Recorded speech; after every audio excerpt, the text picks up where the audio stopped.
کیا افیکٹ پڑا ہے؟ دیکھیں ٹیکسز کو انہوں نے ڈبل سے اوپر کر دیا ہے.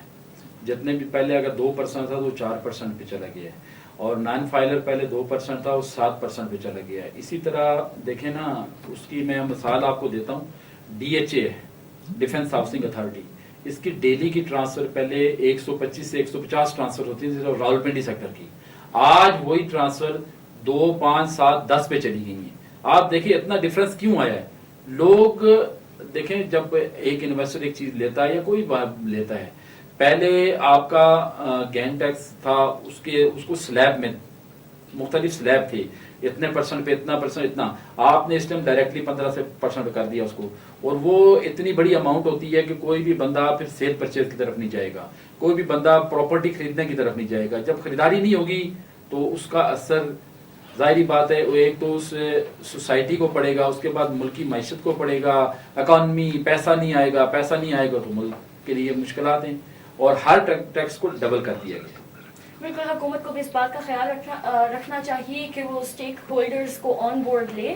ناظرین, ہم لیتے ہیں ایک چھوٹا سا بریک, اور بریک کے بعد دوبارہ حاضر ہوتے ہیں. آپ نے تھوڑا سا ویلکم بیک ویورز. نجیب گل صاحب ہمارے پاس موجود ہیں اسٹوڈیو میں. سر, آپ ہمیں بتائیے گا فیک ڈمیز کے بارے میں بتائیں, جو فیک سوسائٹیز بن چکی ہیں. آج کل ہم دیکھنے میں آتا ہے کہ ہر جگہ پہ ریئل اسٹیٹ کے آفیسز کھل چکے ہیں, real estate buildings build up ہو چکی ہیں. تو عام بندہ یا عام عوام جو ہے ہمارے پاس, وہ کس طرح سے جج کرے گا کہ کس کے پاس جانا ہے اور کس طرح سے انویسٹمنٹ کرنی ہے؟ دیکھیں, سب سے پہلے تو میں اپنے سننے والوں کو یہ کہوں گا کہ آپ جہاں کہیں بھی انویسٹمنٹ کریں, جتنی محنت آپ لوگ اپنا پیسہ اکٹھا کرنے میں لگاتے ہیں, جس طرح آپ ادھر ادھر سے آگے پیچھے سے بھائیوں سے رشتہ داروں سے پیسہ پکڑ کے آپ ایک پلاٹ خریدنے جاتے ہیں, اس کا اگر 5% بھی آپ لوگ سوسائٹی کے بارے میں انفارمیشن لے لینا, تو میں نہیں سمجھتا ہوں کہ آپ کے ساتھ کوئی فراڈ ہوگا یا آپ کسی جگہ پہ دھوکہ کھائیں گے. دیکھیں, سب سے پہلے کسی بھی سوسائٹی پہ آپ جاتے ہیں تو سب سے پہلے جو سوسائٹی لانچ کر رہا ہے اس کی ریپوٹیشن کو دیکھا جاتا ہے, یا جو کمپنی لانچ کر رہی ہے اس کی ریپوٹیشن کو دیکھا جائے. اس کے بعد NOC ہے. دیکھیں, گورنمنٹ نے بہت ساری چیزوں کے اوپر آپ کو بتا بھی دیا ہوا ہے کہ آپ چیک کرنے سے پہلے مختلف اداروں میں جائیں. دیکھیں, راولپنڈی RDA TMA یا CDA ایسے ادارے ہیں جہاں پہ آپ جا کے انفارمیشن لے سکتے ہیں. آپ وہاں پہ جب جا کے اپنی انفارمیشن لیں گے تو میں سمجھتا ہوں کہ آپ کا تقریباً 40-50% یہ چیز آپ کی حل ہونے کو جلدی جاتی ہے. اس کے بعد آپ جس لوکیشن پہ چیز لے رہے ہیں اس لوکیشن پہ جا کے تھوڑی سی ورکنگ کریں گے. تو میں نہیں سمجھتا, آج کل تو ایسا سسٹم ہے کہ آپ اپنے موبائل پہ میرے خیال میں 5 سیکنڈ کے اندر یا 1 منٹ کے اندر اپنی پوری لوکیشن اس ایریے کا سارا محلے وقوع لے سکتے ہیں. تو اس چیزوں کے اوپر اگر تھوڑا سا خیال کریں گے تو میں سمجھتا ہوں کہ آپ کے ساتھ نہ دھوکہ فراڈ نہیں ہوگا, آپ ڈمیز لوگ ہوں. دوسری بات, آج کل ایک ٹرینڈ آیا ہوا ہے اور بڑا عجیب سا ٹرینڈ ہے. لوگ ایک پروجیکٹ لانچ کرتے ہیں اور پروجیکٹ کے اوپر کہتے ہیں جی کہ آپ 1 کروڑ کی انویسٹمنٹ کریں, اور یہ 1 کروڑ روپیہ آپ کا ہمارے پاس یہ پلاٹ, یہ شاپ لے لی یا آفیسز لے لیا آپ نے, یا کوئی بھی اسپیس آپ نے لے لی وہاں پہ, اور اس کے اوپر وہ آپ کو منتھلی رینٹل انکم کی آفر کرتے ہیں جی 1%, 2%. کئی ایسے لوگ ہیں کہ 5% تک بھی رینٹل انکم کی آفر کرتے ہیں. جہاں پہ دیکھیں کہ آپ کو زیادہ بینیفٹ یا منافع کی بات ہو رہی ہے تو وہاں پہ تھوڑا سا کانشیس ہو جائیں. دیکھیں, کوئی بھی بندہ آپ کو اتنی بڑی آفر نہیں کر سکتا کہ آپ کو وہ کہے جی کہ آپ 1 کروڑ دیں تو ہم آپ کو 5 لاکھ روپے وہ بھی دیتے ہیں اور آپ کو منتھلی انکریمنٹ بھی دیں گے, اینول انکریمنٹ بھی دیں گے. وہ یہ 2 چیزیں جب آتی ہیں نا تو وہاں پہ تھوڑی سی آپ کو ان چیزوں کے اوپر تھوڑا سا آپ اپنے آپ کو اس کے اوپر معلوم کریں, اور تھوڑی سی انفارمیشن یا اپنی معلومات میں وہاں پہ لے کے پھر چلیں. بہت سے لوگ اچھے پروجیکٹ کر رہے ہیں اور اچھے پروجیکٹ میں وہ مارجن ان کو بھی ملتا ہے, وہ اپنے کلائنٹس کو دیتے ہیں مارجن, مگر جب جہاں پہ آپ کو آپ کے پروفٹ کی ریشو اتنی زیادہ ہو جاتی ہے جہاں پہ آپ خود چونک جائیں تو وہاں پہ تھوڑا سا احتیاط کریں. کیونکہ ابھی 1 منٹ کی بات میں بتاؤں گا, ابھی گلبرگ کے اندر ایک ہوا ہے فراڈ, اور تقریباً 10-12-15 ارب روپیہ ایک بلڈر اسی طرح لوگوں سے لے کے گیا, اور اس کے اوپر فیڈریشن ماشاءاللہ اپنا بہترین اپنی وہ کر رہی ہے. اس کے اوپر سوسائٹی اور فیڈریشن مل کے اس کو حل کرنے کی کوشش کر رہے ہیں. تو کوشش کریں کہ ایسی چیزوں سے بچیں جہاں پہ آپ کو ایک دم پتہ لگے کہ یار اتنا بڑا پروفٹ اتنے پیسوں پہ مل رہا ہے,